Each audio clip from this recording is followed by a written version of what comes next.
ito ay rated SPG, striktong patnubay at gabay ng magulang ang kailangan. Walang kaalam-alam si Tanggol na ikakasal siya sa araw na ito. Balang araw ay si Tanggol ang makikinabang sa pinagagagawa ngayon ni David. Dahil kapag mabisto na ang kanyang pagpapanggap ay iligal ang kanilang kasal ni Catherine, pero legal na ikinasal si Catherine sa pangalang Jesus Nazareno Montenegro.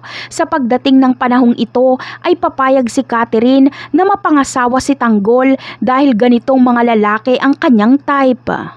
Ngunit kailan at paano nga ba mabibisto itong kalokohan ni David? Malamang ay mabibisto siya sa araw mismo ng kanyang kasal at si Marites mismo ang makakabisto sa kanya. Mayroon kasing espesyal na bisita si Ramon para sorpresahin ang impostor niyang anak. Ito ay walang iba kundi si Marites. Siguradong magmamakaawa si David kay Marites na wag siya nitong ibunyag. Pero ibubunyag pa rin ni Marites ang tunay na pagkatao ni David.